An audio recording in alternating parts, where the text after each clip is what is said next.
Bonjour à tous et toutes, je suis Philippe Claudel, le créateur des applications Imagilire. C'est une suite d'applications pour faciliter la lecture pour les petits comme les grands. On n'est pas tous égaux face à la lecture et à travers ces applications, j'espère pouvoir contribuer à faciliter l'accès à la lecture pour tous. Donc aujourd'hui, je vous présente l'application Imagilire Mini. C'est la version pour les enfants de l'application. Je vous invite à aller voir sur le site Imagilire où il y a toutes les informations que vous pouvez chercher sur les différentes applications. Aujourd'hui, c'est Imagilire Mini. Donc on retrouve ici Imagilire Mini, donc une application qui vise à faciliter la lecture en utilisant la méthode syllabique. Donc on découpe les mots en syllabes. Donc le processeur syllabique a totalement été développé de zéro et il permet donc de découper un texte, n'importe quel texte, en version syllabique à la volée. Prenez du texte, vous le copiez dedans, ça fonctionne. Et c'est surtout accessible à partir d'un simple navigateur. Vous n'avez besoin de rien installer. Tout fonctionne directement depuis l'application.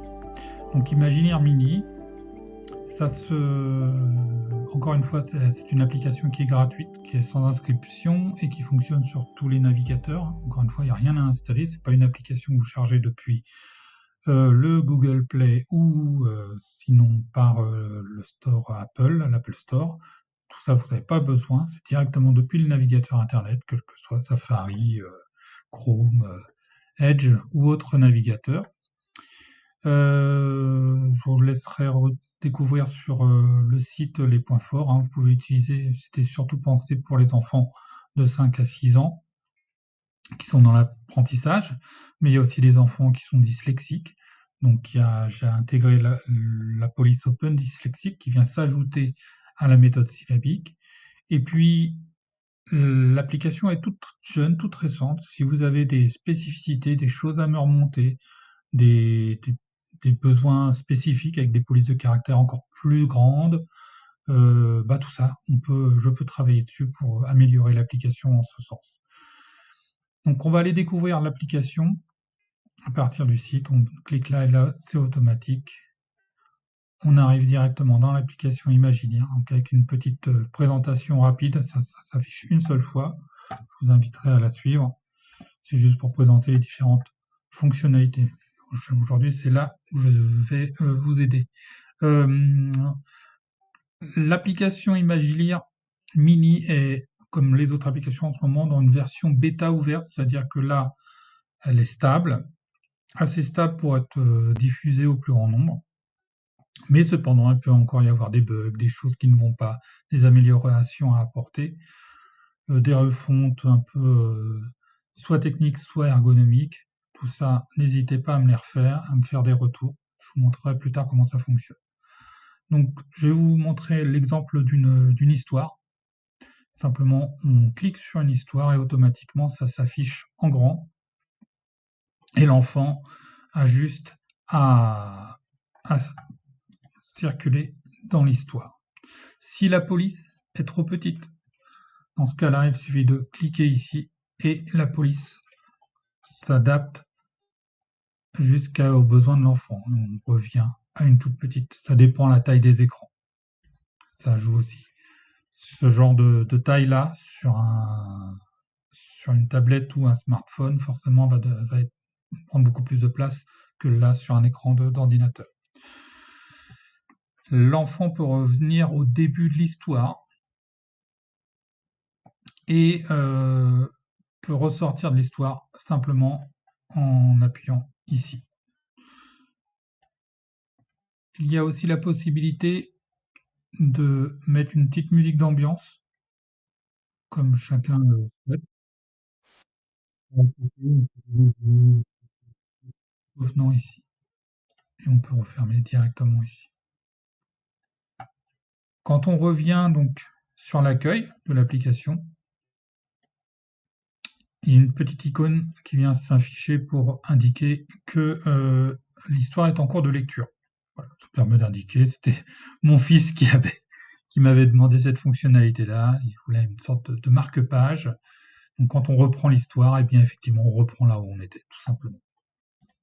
Voilà, je repars à la page 4, par exemple. Alors une page, c'est l'ensemble du texte plus l'image. Et on revient là, et je reviens, je suis toujours à la page 4. Donc pour l'instant, ça, ce sont des histoires de démonstration. Ensuite, ici, je développe ce que j'appelle des histoires, j'ai nommé nouvelles histoires parce qu'elles viennent se placer là quand je les ajoute à l'application. C'est des histoires imagilières, c'est des histoires qui sont créées par moi.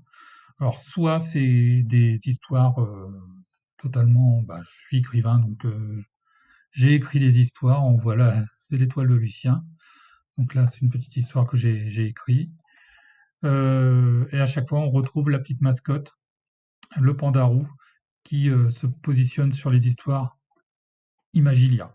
Sur des histoires qui ne seront pas Imagilia, il n'y aura pas forcément la mascotte. Mais quand vous voyez la mascotte sur une couverture, moi, c'est des histoires originales, entre guillemets, originales. Parce que les histoires drôles, je ne les ai pas inventées, elles existent, mais c'est dans le cadre d'Imagilia. Par le système solaire, c'est du contenu, par contre, Imagilia. Tout ça, c'est effectivement créé par moi. On retrouve aussi des fables, les fables de La Fontaine, j'en ai mis une, c'est qu'elle est la fourmi. Voilà, au format Imagilia. Et Jack le haricot magique, voilà. Une autre que j'ai ajoutée, une histoire un peu plus longue. J'ai voulu avoir pour cette phase de bêta, avoir différents types de contenus. Un contenu plus éducatif, une fable, une histoire inédite, et puis des histoires drôles, parce qu'il faut bien rire un petit peu. Ici, un bouton important, surtout pour ceux qui veulent alimenter cette zone-là qui s'appelle Mes histoires. Alors, Mes histoires, c'est justement là où vous allez avoir vos histoires personnalisées. Alors, je vais vous montrer comment ça fonctionne. Je vais juste faire un test rapide. Je vais ajouter ici une histoire. Je vais mettre le dinosaure de la vallée verte. Voilà. Et puis ici, c'est là où c'est un peu la force du produit, de l'application, c'est que vous pouvez prendre du texte, copier-coller, vous pouvez l'écrire directement. Ça va, vous allez voir le transformer. Alors, il était une fois un dinosaure rigolo dans la vallée verte.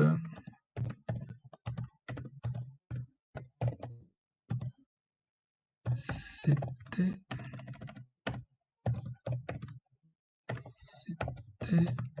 le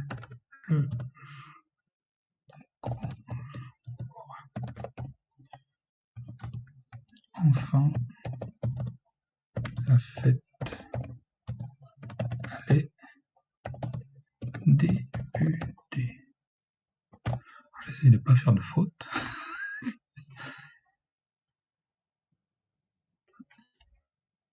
Alors je vous invite, parce que là c'est encore le début, pour l'instant je vous montrerai plus tard, on peut modifier l'histoire, mais on ne peut pas, on modifie que la couverture pour l'instant, le texte n'est pas encore modifiable, ça viendra dans une prochaine version. Donc là on peut choisir un thème. Alors là, on parle de dino, je prends le thème dino. J'enregistre, et là, voilà, c'est fait, l'histoire est créée. Quand je l'ouvre, elle est automatiquement transformée en une histoire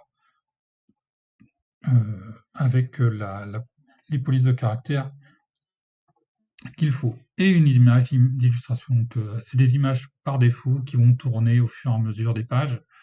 Voilà, pour que vous ayez quand même du contenu dans cette première phase, en termes d'images. Sur ces histoires personnalisées, il y a, comme j'expliquais, on a la possibilité de modifier, pour l'instant, seulement l'image de couverture. Vous pouvez soit choisir une URL distante, enfin, un lien distant vers une image, soit charger un fichier depuis votre appareil. Ça viendra remplacer l'image par défaut qui est mis dans Imagineer. Vous pouvez aussi supprimer l'histoire. Ça vous demande une confirmation. OK, voilà.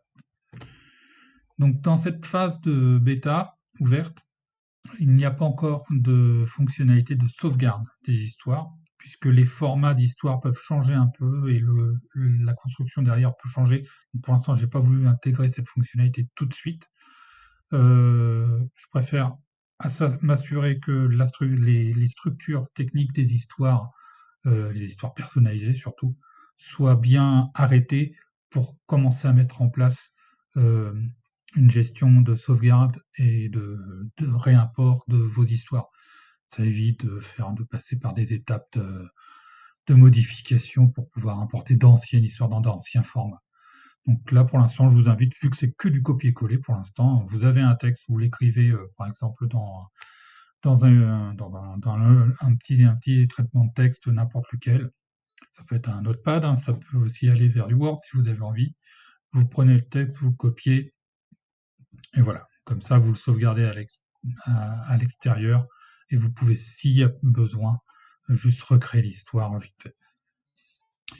Ça, c'était pour les nouvelles histoires. Je vous ai montré tout ça. Donc, le point fort de l'application. Ensuite, ici, vous avez en bas, ce n'est pas super visible, mais c'est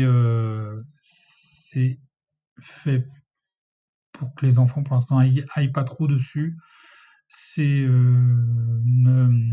comment dire, une page de configuration tout simplement. Alors, il n'y a pas grand risque.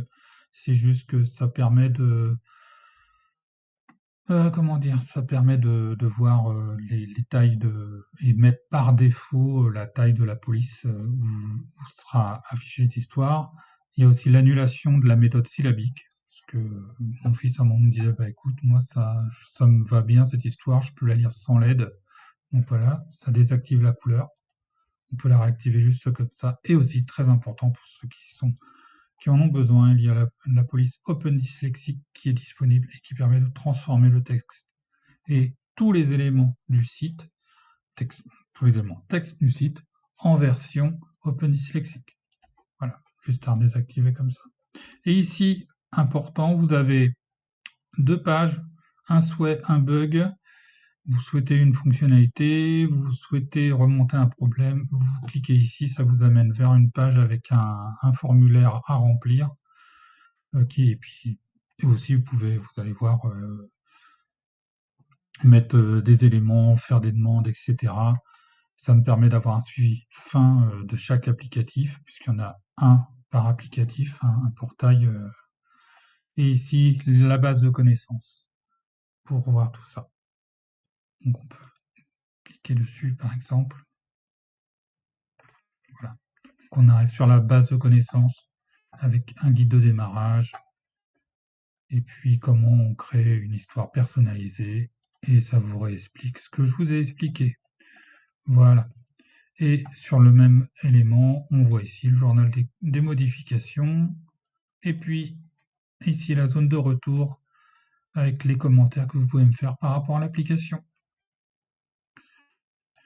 Voilà pour Imagineer Mini. J'espère avoir été à peu près clair dans mes explications. N'hésitez pas à me faire des retours. Je vous dis à très bientôt. Voilà. Et puis j'espère qu'Imagineer plaira à vos enfants et même aux plus grands. Au revoir.